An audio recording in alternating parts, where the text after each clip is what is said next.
Hey guys, Jeff here with a truthful word for you. Word for today is someone's asking, actually, it's an answer to a question you're asking. So not just a word per se, but you're asking a question to the Lord. Do I have a ministry? And do you have a place for me in ministry? That's what you're asking. Great. That's a great question. And I do think everybody should pray and seek the Lord about what their ministry is. Now, I also think this. So I do think this word is for somebody watching. You've been asking that, and so I believe this will help you. But for who's asking that, and you got to seek the Lord for confirmation on this, the answer is yes. He has a ministry for you. So that's the good news. Now, if we take, so that's the first part of this word I'm getting.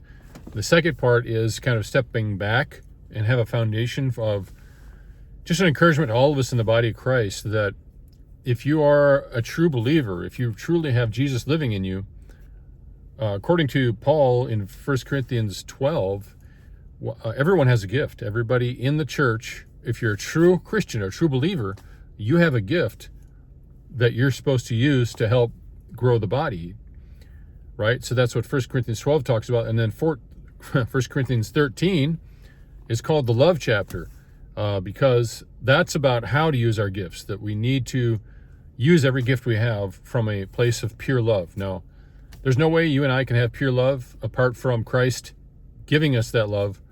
So you really can't fake this. This is real love from Jesus that he gives you as you follow him, as you are walking with him. But as that's happening, you'll find that you have his love in 1 Corinthians 13 to match the gift that he's given you in 1 Corinthians 12. And so that's kind of a cool thing. There's another really great verse that is coming to my mind right now that I think has something to do with the person that's been praying and asking God about this, is where is your gift, right? And now we can have more than one gift. We can have talents. Those aren't necessarily what your spiritual gift is. But I'll tell you this, the most effective ministers I know, and like I just said, it's not just people that, went to school or have a seminary degree or Bible degree, or they've been in full-time ministry like I have in many times in my life, but it's anybody. As long as you have a gift and God's called you and he's using you to encourage the body, you're a minister. I heard someone say, if you're saved, if you're truly born again, saved, you are a minister and you have a ministry. Now you and the Lord have to work that out as far as what that'll look like and what it is. So really, pastors, leaders, teachers, equippers, and some people call that the fivefold gifts. We're really supposed to be equipping people. We're supposed to not play in the game. We're supposed to do the coaching for everybody else, if you really want to get technical on it. Now, anyways, but let me give you this other thought that came to me. The verse that says, comfort one another with the comfort you've received from God. Comfort one another with the comfort you've received. Now that is a statement that it could mean a lot of things, but I've come to realize that really means, for me anyway, is the areas in my life that I've had pain, that I've had struggle, that I've been hurt, or just areas that I was not doing well in my life. For example, I was bullied a lot in high school and junior high, mostly junior high. Well, that was a great training for me when I was in youth ministry, because I knew what it was like to be bullied. And lots of kids, I've found that for youth ministry, half the kids actually are being bullied, and the other half, I don't know, maybe they're doing some of the bullying.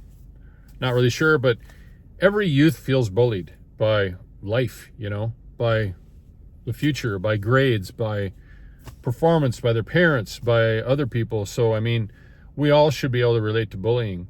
And there are some things that God did in my life to heal me and set me free. and he actually used that as a good thing, as a training, so to speak. One time someone was telling me about the different trainings they've had in ministry, in youth ministry, and I was kind of envious, and then the Lord reminded me, Jeff, didn't I give you a great training? And I'm like, what's that? He's like, I let you be, bullied for a couple of years, and now you know exactly what that's like. You know how you walked through that process of healing, and you knew how you got strong in those areas, and now you can offer real life, personal comfort to the comfort you receive from God. So I think that is the best training. Books alone, classes, even getting degrees, that doesn't necessarily qualify you at all, really. I mean, it gives you some facts to go on, but you really need to go in those areas that you personally have been comforted in. Those are going to be the areas most likely you're going to be the most effective to give comfort to others.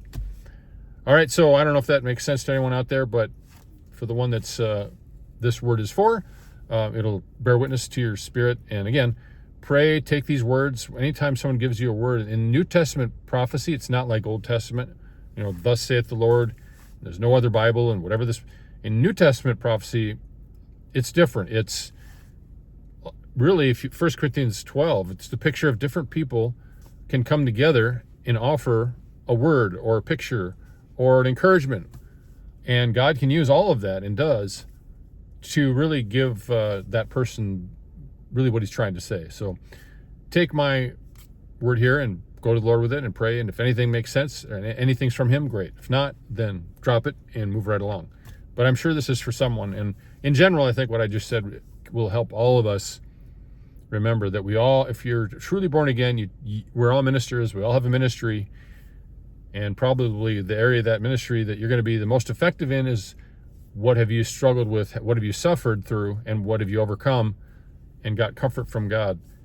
That's the person I want to go to. That's the person I want to listen to. That's the person I want to receive from. All right? Hope that encourages you. That's the word for today.